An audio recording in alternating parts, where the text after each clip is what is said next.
El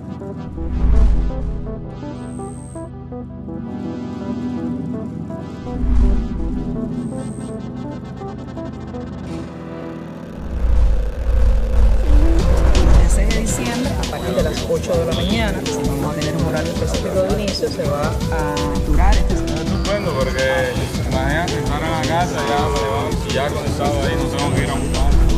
Previo a la irrupción del escenario digital en este país.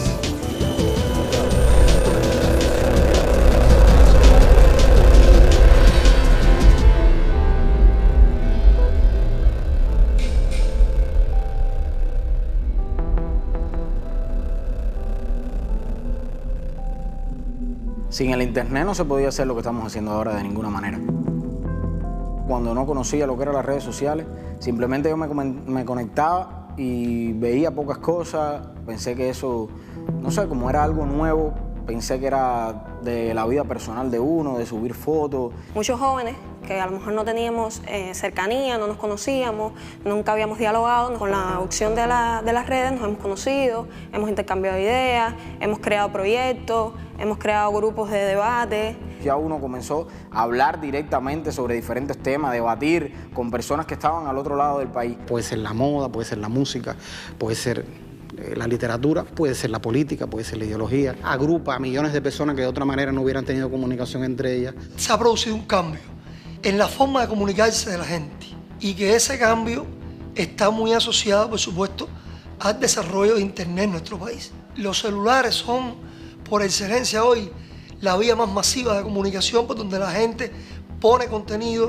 recibe contenido y se convierte a su vez en una plataforma no solamente de comunicación de voz, sino de comunicación de video, de datos, de multimedia. La sociedad cubana está hoy totalmente pendiente de lo que pasa en Internet. Tú no puedes decir que no le llega porque no está, porque le llega a través del más joven, de la familia. Las redes sociales llegó a todos nosotros y a muchos de nuestra generación poco tarde.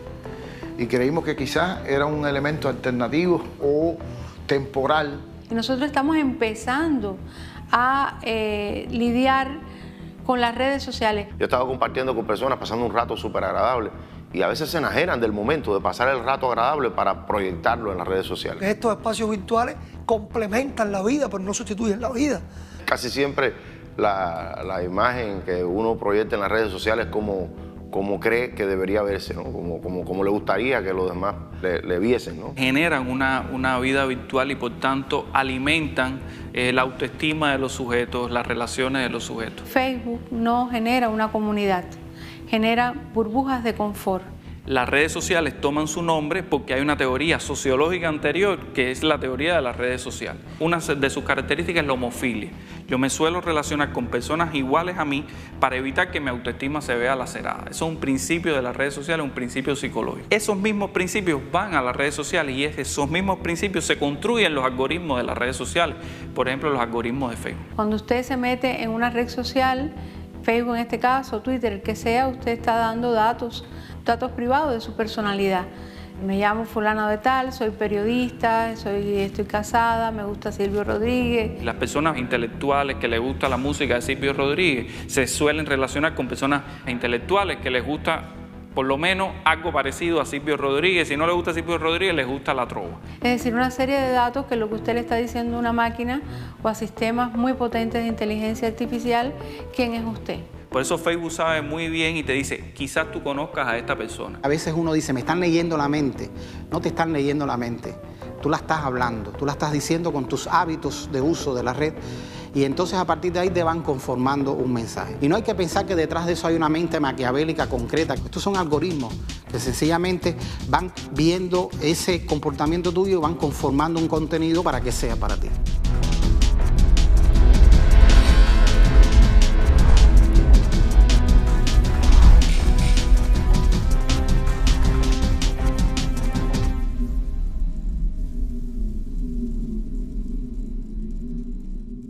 Un algoritmo no es una fórmula matemática per se, es como una receta de cocina.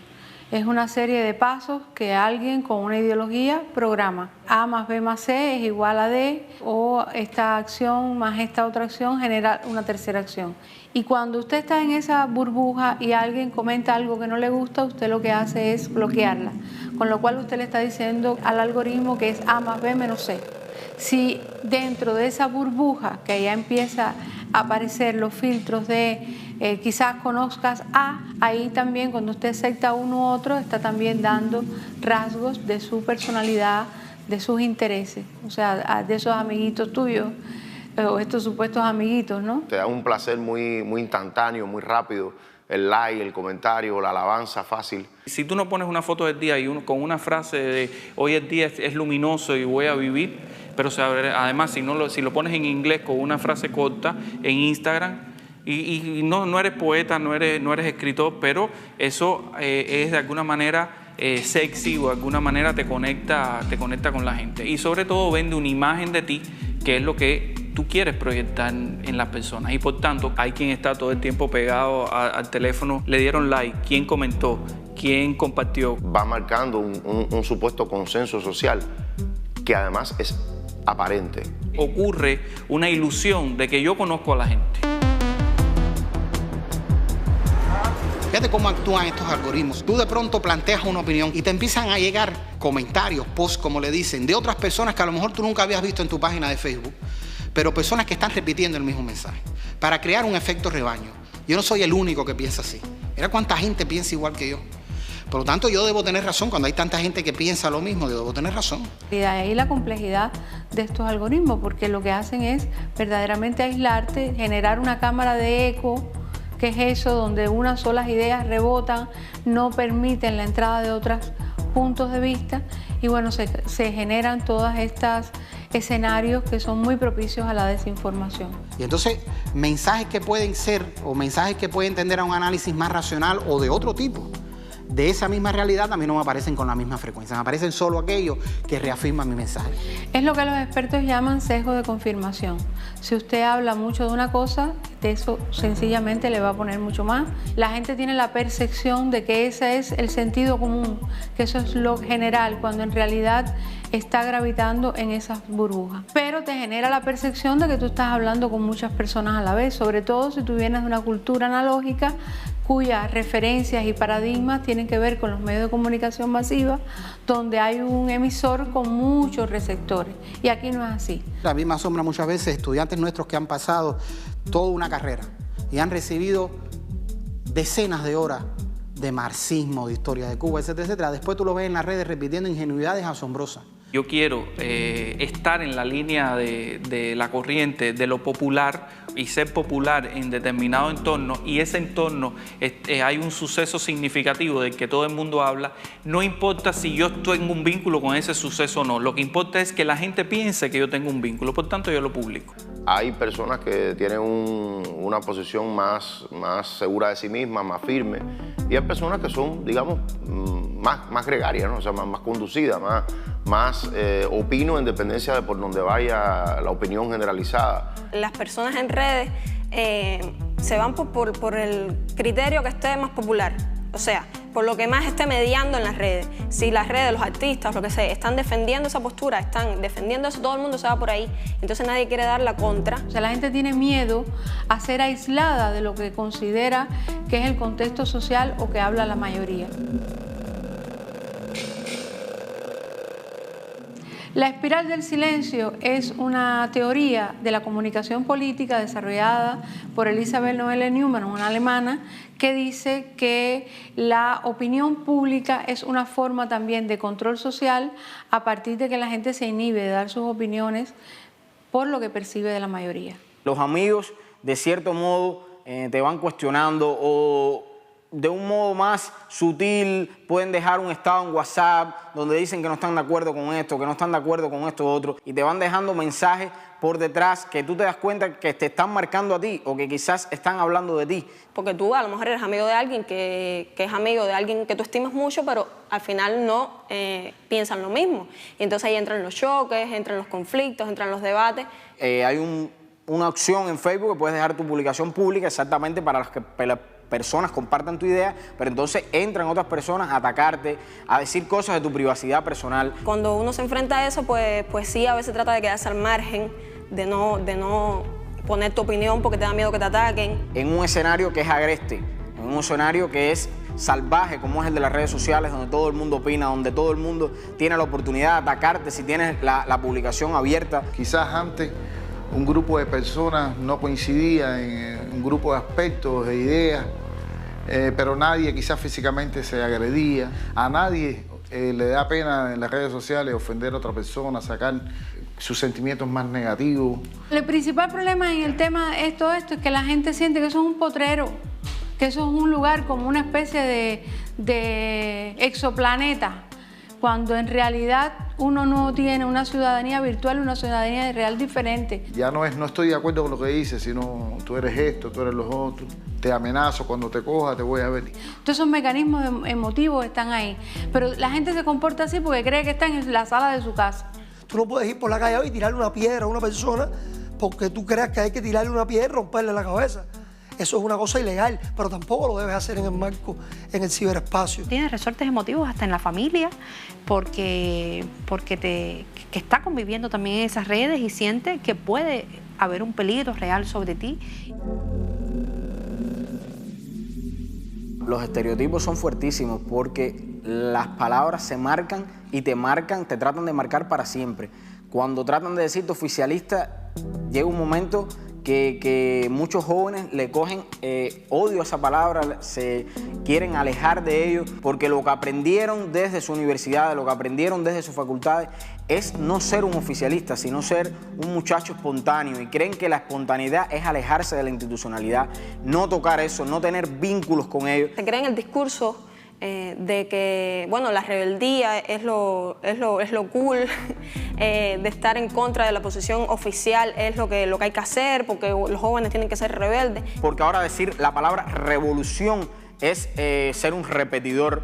Y entonces desde ahí se diluye también el concepto de lo que es la contrarrevolución. O sea, tratar de diluir ese concepto, de que no se diga, de que no se exponga el concepto de mercenarismo, aunque sabemos lo que implica ser mercenario, una persona que cobra dinero de otro gobierno, de organizaciones enlazadas a él, que para practicar oposición al gobierno. Entonces se diluyen estos conceptos. Si los menciona, eres un tipo que eres un bruto, que estás repitiendo. Entonces yo, que no los menciono, que no hablo desde esa perspectiva, soy un alternativo, y el bloqueo económico nos afecta. No, el bloqueo, siempre estamos hablando del bloqueo. Y entonces uno a veces se cohíbe porque dice, no, si digo esto aquí en redes, después cuando esté en el grupo social o cuando esté en el aula, cuando esté, a lo mejor me apartan o me ven o me critican. Entonces que alguien ya llegue y te diga en un comentario, o que alguien te escriba por interno y te diga, mira, utiliza tu tiempo para decir lo que en verdad piensas, no utilices tu tiempo para defender gente que al final está viviendo mejor que tú, y ese tipo de comentarios te van marcando y te van tratando de poner contra la pared. Afecta directamente porque, aunque tú no lo quieras, tú coincides en los espacios, coincides en las redes con personas que tú después estás debatiendo en la vida, ¿no? Luego te das cuenta que, bueno, tú tienes que ser lo que eres, tú tomas tu postura, tú tomas tus ideas y las plasmas ahí, porque para eso es tu perfil, es tu plataforma para tú plantar lo que tú crees, lo que tú consideras que sea lo correcto dentro de tu preparación, dentro de tu subjetividad.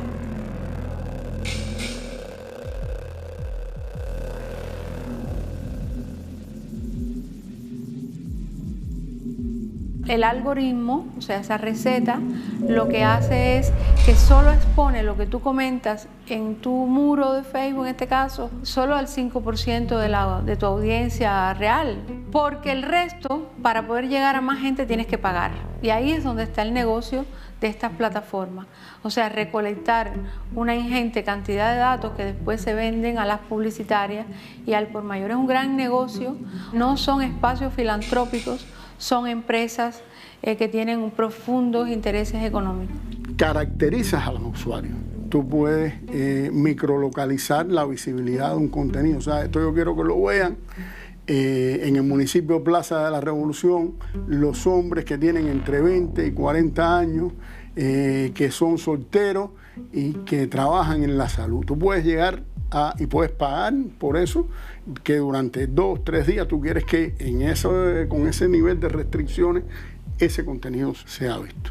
Un usuario cubano en Facebook está recibiendo constantemente sugerencias de medios de seguir medios de comunicación o de seguir supuestos influencers con los que tú nunca has interactuado, ¿no? En mi feed de Facebook personal, medios que yo nunca le he dado like, páginas a las que nunca le he dado seguir, como ADN Cuba, como Cubanet, me salen y me ponen sugerencias para ti y me salen constantemente. Nunca me ha salido en Facebook que me sugieren el Diario Granma. Yo no sigo la página del Diario Granma, por eso te estoy diciendo que estas que no las sigo me las propone, sin embargo la del Diario Granma no me la propone. Me la sugieren porque bueno, hay una política de que tú consumas esos medios y tú te vayas por esa verdad.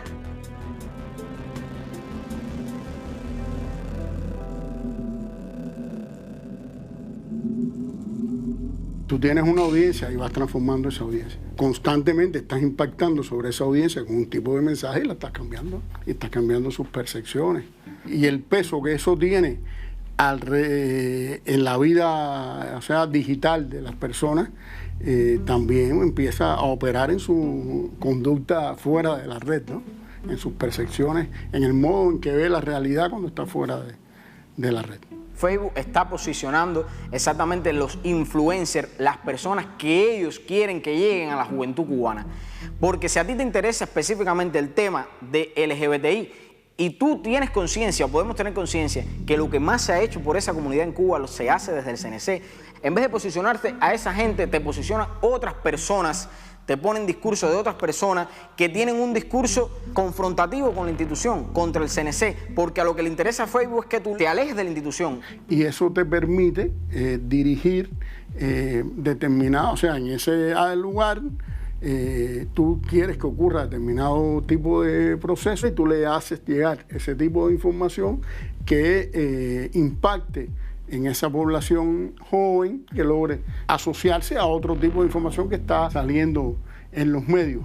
Y entonces trasladas lo que está pasando en las redes a la calle, que es el objetivo final. Tú hablabas del tema de que en otros lugares venden determinado producto comercial, pero ahora lo que quiero es que tú consumas ideas. O sea, lo que nos quieren vender es que nuestro sistema social es inoperante, que nuestro Estado es inoperante, que los objetivos de la revolución no tienen sentido, y que por lo tanto lo que quieren derrotar es la ilusión. Si tú tomas hoy la población cubana, vas a ver, digamos, 4 grandes macrogeneraciones. La histórica, que está, digamos, por encima de los 55 o 60 años. Está la de la revolución, los nacidos en esa primera etapa de la revolución. Está llamémosla del periodo especial, de los 90 hacia acá, de los 90 del siglo pasado hacia acá.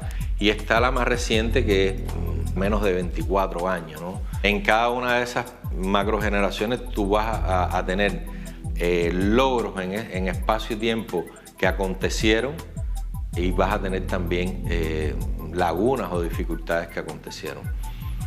Se trata de marcar esas etapas por las manchas y no por la luz del sol. Como se puede marcar en términos de fracaso económico la zafra de los 10 millones. Se insiste mucho, siempre vuelve el fantasma del quinquenio gris. Y no se echa mano a ese ejemplo por gusto, no solo porque haya tenido consecuencias personales, sino que está situado en un sector y en una comunidad dentro del universo de la población que es muy sensible. Las últimas 2 grandes macrogeneraciones, es decir, desde los 90 hacia acá, no vivieron el desarrollo del socialismo cubano desde las perspectivas de un campo socialista existente en Europa. No vivieron el estado de equidad y de equilibrio, incluso en la vida material de las personas.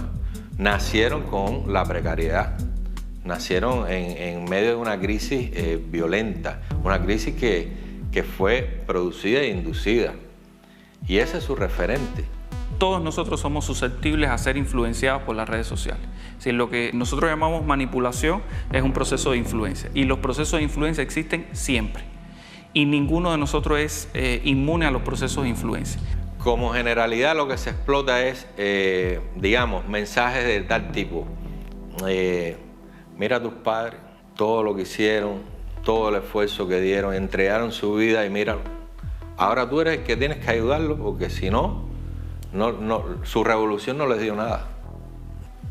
Estas últimas macrogeneraciones han tenido las vivencias de un grupo a la luz de hoy que uno pudiera definir que fueron anomalías o sin sentido, como puede haber sido la prohibición de cubanos entrar a los hoteles, o como puede haber sido la venta de tu auto. Y ahí es donde se enfila toda la comunicación política que se hace contra Cuba. Sobre todo cuando tú la siembras con saña o generas contenido solo desde esa perspectiva, evidentemente puede tener un efecto. No creamos que todo lo que nosotros vemos como drenaje en redes sociales es puro, es natural. Son personas que le pagan para generar lo que se denomina esa narrativa, ese storytelling, ¿no? Donde yo estoy narrando un suceso que me desgarra y que sé que esa narración va a desgarrar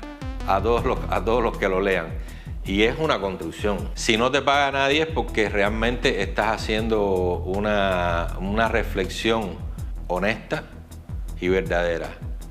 Y si te paga alguien, estás mintiendo públicamente y estás siendo deshonesto. ¿Cómo comprobarlo? Cuando tú construyes contenido, y sobre todo contenido de este tipo, tiene que tener algún elemento que al contrastarse con la realidad yo pueda decir, coño, es cierto. Vaya, yo no concuerdo con la posición de esta gente, pero cuando yo digo pero, ya ahí se sembró la duda. Cómo influir sobre una masa importante de la población con determinados mensajes que se quiere que lleguen y que además pasen a ser de manera, vamos a decir, natural, y ese natural entre comillas, pasen a ser parte del sentido común de esa población. Radio y Televisión Martí y otros proyectos de medios de comunicación subversivos contra Cuba han sido una política del gobierno de Estados Unidos desde los propios inicios de la revolución. Primero fueron eso y ahora estamos en la era de Internet. Ahora todos los proyectos que tienen que ver con Radio y Televisión Martí los han ido migrando actualmente al ciberespacio, o sea, al entorno de Internet. Radio y Televisión Martí suponen una infraestructura tecnológica. En el caso de Internet, la infraestructura tecnológica la pone Cuba.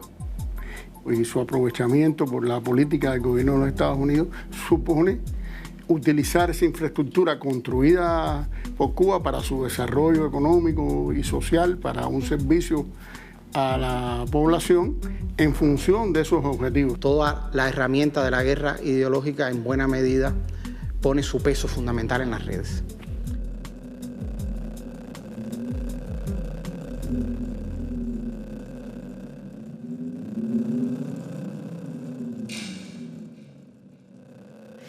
Exactamente, ha habido un tránsito de la guerra, de la información a la desinformación, a racionalidad, a la emotividad. Han identificado que las personas pueden ser más rápidamente manipuladas a partir de resortes emocionales y se construye entonces desde la espectacularización de la noticia ese nuevo discurso. Lo vemos también en los titulares. Titulares que refuerzan el amarillismo ese de un modelo de prensa que busca el sensacionalismo, que acude más a lo emotivo que el hecho de saber que tú no te vas a leer un largo texto ni que vas a analizarlo, que no va a profundizar en eso que le está llegando, ¿no? Sino que busca estimular una especie de reflejos condicionados en los individuos, en el que tú ya has asentado que el gobierno cubano es censor o que el gobierno es represor, etc. Si yo te pongo un suceso todo el tiempo, hay un punto en que tú dejas de cuestionar. Si en tu muro aparece todo el tiempo que hay brutalidad, si en tu muro aparece todo el tiempo que hay represión, hay un punto en que aunque tú sepas que no es la realidad, tú dejas de cuestionarte ese contenido. Y arriba de ese asentamiento, entonces, esto rebota casi automáticamente. Mira, tú estás confirmando lo que ya tú asentaste antes, ¿no? Mira esto, mira lo otro. Le hicieron esto a fulano, pasó aquello, pasó esto. Una de las cosas importantes de las redes es crear respuestas emocionales, no respuestas racionales. No que la gente piense sobre el tema y llegue a una conclusión, sino que la gente responda de acuerdo a las emociones. Una persona reacciona con mucha más sensibilidad emocional cuando está disgustado. Por lo tanto, yo siempre necesito que tú estés disgustado por algo. ¿Cómo yo voy focalizando el disgusto? Lo saco de un lugar y lo voy poniendo en otro. Y cuando ese se me desarma, lo pongo en otro y lo pongo en otro. El problema es que tú constantemente estés disgustado porque recuerda, el discurso de las redes es un discurso emocional. Y si esa experiencia además es narrada por personas significativas como artistas, cantantes, pues esa experiencia adquiere un valor de verdad. Es como si hubiese ocurrido y sobre todo, y más importante, es como si me hubiese ocurrido a mí. A veces decimos en abstracto y decimos, Estados Unidos en su presupuesto ha puesto una determinada cantidad de dinero por la subvención para ver el tema de las redes con respecto a Cuba. Y ya lo dejamos en abstracto. Bueno, ¿y a dónde va ese dinero? ¿Qué se hace con él? Eso no nos lo dicen. Pero lo que está claro es que ese dinero no es para comprar pomos de agua, ¿no? Ese dinero es para crear productos en particular, para llegar a las personas en particular. Y detrás de eso hay algoritmos en dependencia de las búsquedas que las personas hacen, pero esos algoritmos se pueden sintonizar para objetivos muy concretos. Nada más que con saber que la persona que está accediendo a la red es de Cuba, ya yo hago que cuando entre en cualquier página web, cuando entre en las redes sociales, le lleguen determinados mensajes. Imagínate un ecualizador donde tú mueves una tecla, mueves otra, y tú puedes decir, bueno, hay una comunidad de intereses asociados al tema ecológico, hay una comunidad de intereses asociados a los temas de género. Son temas que aunque no sea un activista directo, son temas que yo puedo apoyar por la naturaleza, por lo humano que hay dentro de esa posición. Y ahí, en ese plano de esa batalla, nosotros hemos perdido unas cuantas. Y no la hemos perdido porque el enemigo ha sido más efectivo que nosotros, que lo ha sido. La hemos perdido porque nosotros no hemos sabido enfrentar esas batallas. Estamos ante la capitalización de todos estos problemas, no para resolverlos, sino para hacer posible un cambio de régimen que los agravaría. En ese sentido es penoso lo que se hace, es perverso, yo lo digo así, es perverso, utilizar problemáticas sociales que están viviendo grupos determinados, problemáticas serias, sensibles, para utilizarlas para fabricar la vía hacia un sistema que las va a agudizar. Si la intención fuera resolver los problemas, pues el discurso fuera por la defensa del socialismo, porque todos estos problemas se agravan en el capitalismo. ¿Dónde está la trampa? No en publicar un trabajo que aborde problemas reales de la sociedad cubana, sino en presentar como solución a esas problemáticas lo que Estados Unidos quiere. Hay una intencionalidad de hacer que esos discursos contestatarios que pueden ser muy revolucionarios o muy correctos en un momento determinado, terminen siendo discursos que se pasen al enemigo.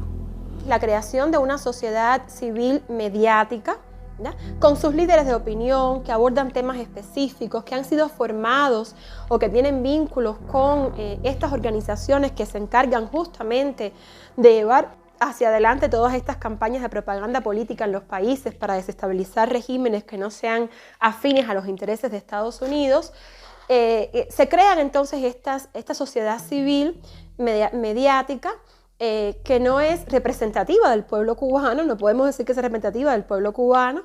El tema con la construcción de estos liderazgos, que son liderazgos falsos y muchas veces son liderazgos virtuales, el líder de las redes, en la vida real, en el contexto cotidiano de lo que está sucediendo, esa persona no es un líder construido en las redes. Esta sociedad civil mediática no existiera si no existiera un conjunto de medios digitales pagados y privados, establezco la diferencia, porque hay algunos que son privados y al mismo tiempo también hay algunos medios de estos que son pagados, o sea, que son pagados directamente por organizaciones como la NED, que fueron creadas por el Congreso de los Estados Unidos con fines abiertamente injerencistas, ¿no? Bueno, abiertamente injerencistas no, porque todas estas organizaciones utilizan como fachada, pues, el discurso de los derechos humanos, de las libertades políticas, de la equidad incluso, pero de alguna manera son problemas que están ahí, o sea, son problemas que aún no se han resuelto del todo, son problemas que aún han encontrado condiciones dentro de la sociedad para reproducirse. Y aunque las organizaciones e instituciones trabajan en base a ello, no los abordan mediáticamente. Entonces esas partes donde tú no criticas, tú no informas, tú no formas, van a llegar otros espacios, otros medios, otras personas a llenar esos huecos informativos que tú no estás cubriendo. No podemos seguir respondiendo a una rutina que hay que esperar, a la concepción desde un consejo de redacción, frente a esa información. Todas las redes sociales y todas las multiplataformas están frente al bombardeo constante de información, y ocurre igualmente con el empoderamiento que tiene ahora la ciudadanía frente a la capacidad también de convertirse en emisores de información al ser testigos de un acontecimiento. Todo depende a quién responde ese medio. Vamos a preguntarle, ¿quién le paga? ¿A qué potencia extranjera responde? No se puede ser ingenuo frente a esto. ¿Quiénes financian ese proyecto mediático? Y entenderás ahí qué busca, qué persigue. Ese contexto de medios digitales que emergieron durante la administración Obama tienen un dueño, tienen una infraestructura tecnológica que cuesta, tienen dominios internacionales, servidores internacionales, y además tienen una redacción que cuesta y a la que se le paga. En la era Trump surgieron contenidos más de ataque, más agresivos, más de culpar de ensalzar la violencia, la rebelión, siempre muy confrontacional. Si la balanza se mueve hacia una doctrina tipo Trump, son más agresivos. Siempre queda alguna política para ver la diversidad que es más suave, y evidentemente con una nueva administración que viene de la doctrina Obama, pues probablemente muchas de este entramado lo que hagan es cambiar sus perfiles nuevamente porque viven de eso. Una de las cosas más comunes hoy en día en esta guerra de cuarta generación contra Cuba, la creación de los extremos. Te quieren vender la idea de que hay dos extremos. El extremo de derecha recalcitrante que quisiera derrumbar esto de una manera burda, y por otro lado tratar de presentarnos que existe un extremo de izquierda radical y que por lo tanto la verdad está en el medio. Entonces dice, no, claro, hay gente recalcitrante en Miami que están en contra de cualquier cosa que sea normalizar las relaciones, pero también del lado izquierdo hay gente que se opone a eso. Mira, yo no conozco ningún revolucionario cubano que esté en contra de que nosotros tengamos una relación de respeto con los Estados Unidos. Sin embargo, en las redes eso, hoy en día, esa construcción te la bombardean. El Partido Republicano y el Partido Demócrata se han mantenido en el tema del escenario digital las mismas estrategias, incluso transfiriendo cada vez más dinero a estos proyectos que tienen que ver con el escenario digital. Por ejemplo, cuando tratamos de preguntar en las redes quién paga este medio, quién paga el toque, quién paga periodismo de barrio, quién paga el estornudo, quién paga tremenda nota. Obviamente la CIA ya no da cheques al portador, pero se terceriza muchísimo dinero, y además las propias redes sociales propician que puedan haber contribuyentes privados, o que puedan haber, o se crean todo tipo de organizaciones fantasmas para sostener todo esto. Una palabra que usan es independiente, por hacer un periodismo independiente al presupuesto del Estado. Pero son verdaderamente independientes, nadie los financia, nadie les dice es por aquí, nadie les dice esto no. Se sobredimensiona el discurso profesional, o sea, nosotros hacemos buen periodismo, no hacemos política. Tú ves el discurso de que eso a mí no me quita independencia. No, ellos nunca me dicen lo que yo tengo que decir. Claro, no tienen que decírtelo. Tú sabes que si no dices esa línea editorial no vas a tener el financiamiento. La colonización de la subjetividad, preparar la subjetividad para un modo de hacer y decir aparentemente diverso, pero totalmente homogéneo, es la colonización de nuevo tipo. Creo que cualquier persona que pueda discernir, que sea razonable, se puede dar cuenta fácilmente de que se están trabajando todos los sentimientos, todas las emociones y todos los grupos. Cuando vemos que todos esos medios se articulan y hay una alineación frente a cualquier circunstancia y dicen lo mismo de diferentes maneras. Y eso ya está probado, hemos tenido ejemplos suficientes de cómo están tratando de conquistar ese terreno y una diversidad de público desde la construcción de perfiles muy específicos y de la sectorialización. Hoy estamos viendo estrategias tanto de nanosegmentación como microsegmentación. Hay estrategias dirigidas a una sola persona. Yo no dudo que aquí hay una estrategia de diseño, además lo estamos viendo, exclusivamente para el presidente del país.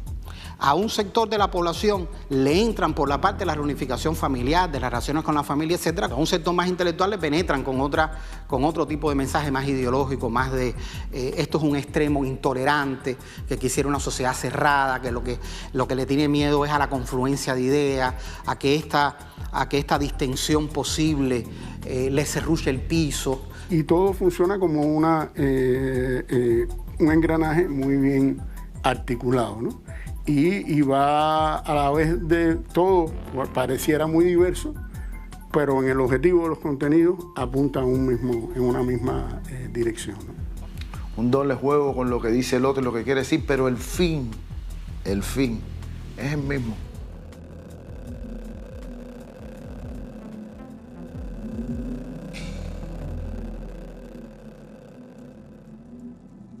Lo que hasta hace unos años hablábamos y que en este país tenía un estigma tremendo. Cuando alguien recibía financiamiento del exterior para influir sobre Cuba, sobre la opinión pública y sencillamente para hacer actividad contrarrevolucionaria, eso arrastra un estigma en este país tremendo.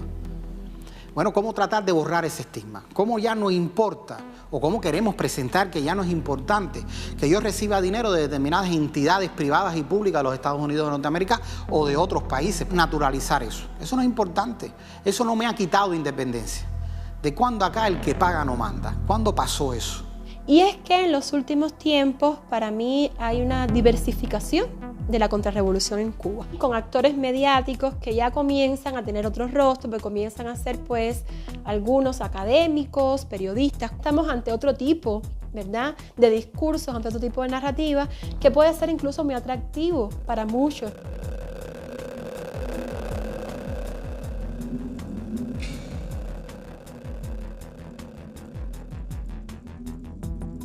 En todas las sociedades hay sectores demográficamente minoritarios, pero tienen un altavoz por su función dentro de la sociedad.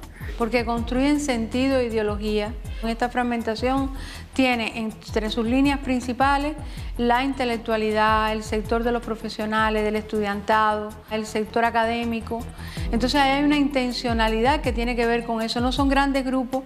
Cuando, por ejemplo, un libro como el de Francis Estono Saunders, la CIA, la Guerra Fría Cultural, lo que decían los teóricos norteamericanos que lideraban esta operación era que tú lo que tenías que tener era pequeños grupos que fueran articulándose y que en determinado momento esas ideas que eran las de una minoría se volverían las de toda una parte importante de la sociedad para producir un cambio.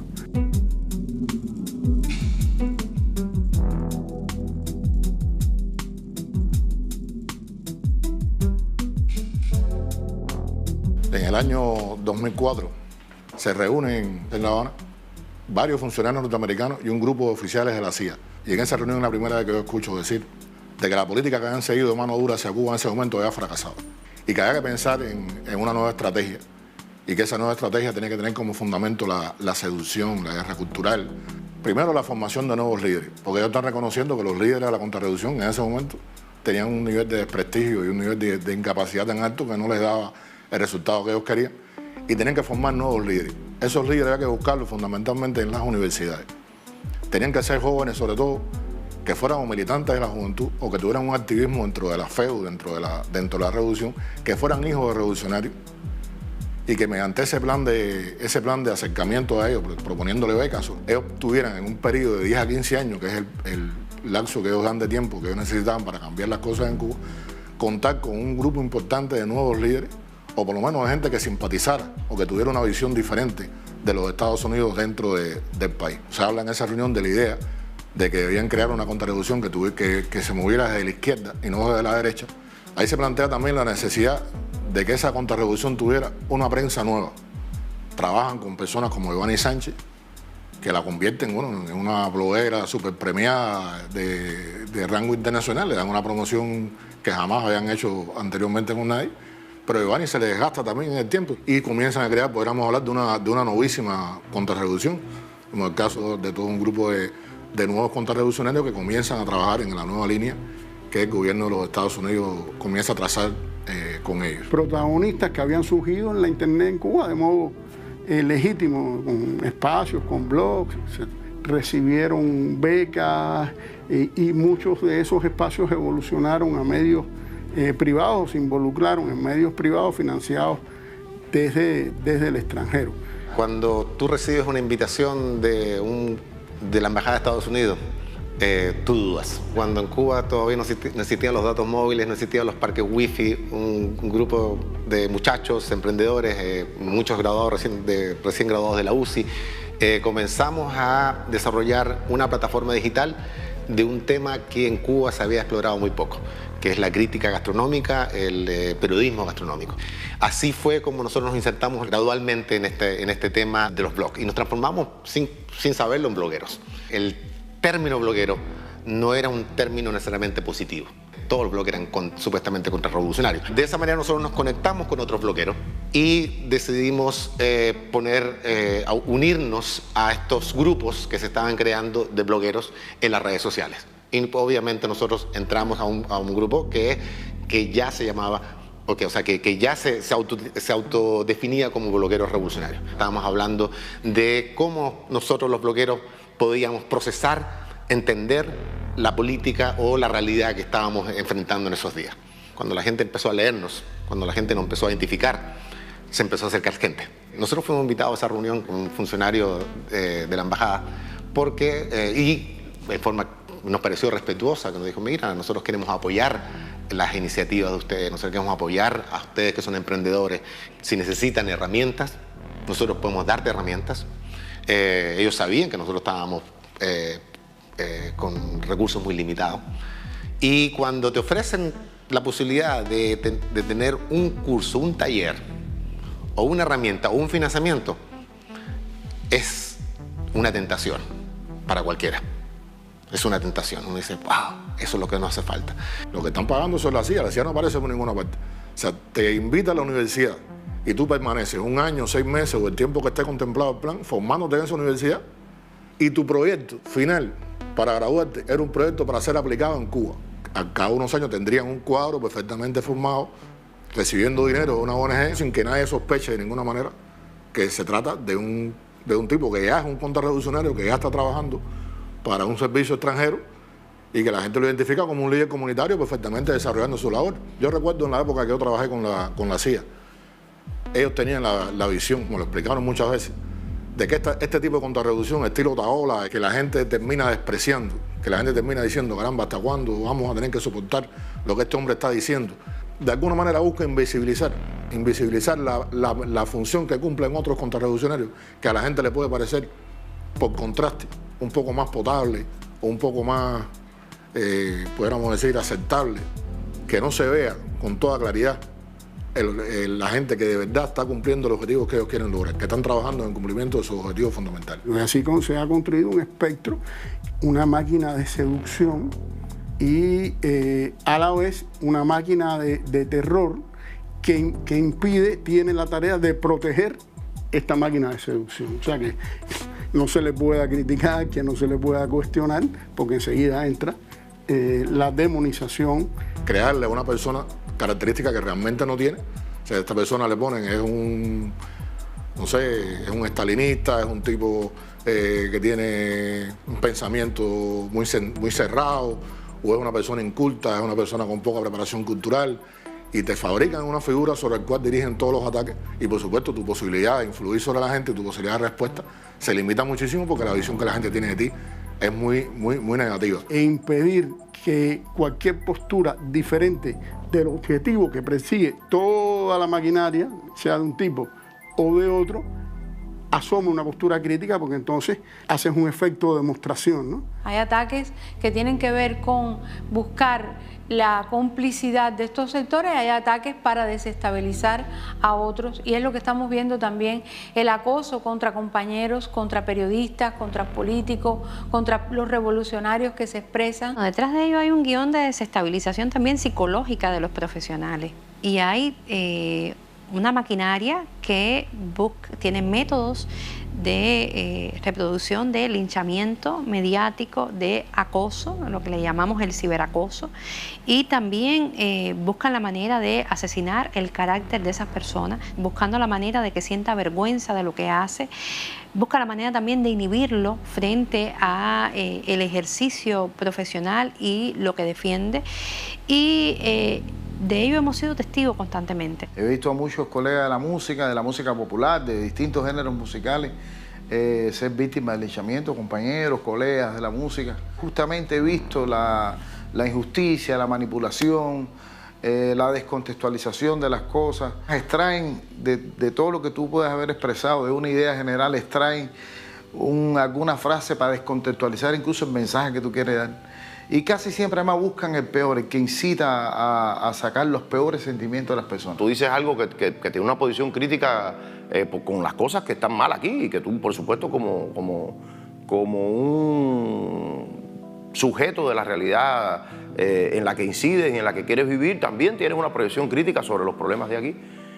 Y eres usado como portavoz para fortalecer o reafirmar esa línea de división, esa línea de confusión, esa línea de fomentar la oposición, ¿no? O sea, de fomentar el caos, porque ni siquiera es la oposición. El fomento es en este momento hacia el caos. Debo decirte que a mí me llegó incluso a afectar físicamente, o sea, me llegó a deprimir. Me sentí muy mal, tuve problemas de todo tipo, o sea, al principio cuando comenzaron esto de los linchamientos mediáticos sí tuvo impacto en mi salud. Yo tengo muchos compañeros de la música, muchos amigos de la música que a veces tienen miedo de decir lo que piensan en las redes sociales por este tipo de linchamiento y eso persigue justamente eso, que no te sientas orgulloso de decir vivo en mi país feliz, me siento libre en mi país, estoy en desacuerdo con algunas cosas que suceden. Pero ese linchamiento justamente lo que trata de impedir es que los artistas, los creadores, que son portavoces de mayoría, no se expresen, tengan miedo. Yo he visto linchamiento mediático a gente que han terminado debajo de la piedra, que no me meto más. Yo conozco gente que hasta el otro día, para lo que sea, y de buena primera, oye, fulano no aparece. Yo creo que también estas plataformas de linchamiento a los artistas tienen, por supuesto, a veces su influencia en el público. Y a veces uno trata de resolverlo y lo que no puede resolver, mira, no se resuelve.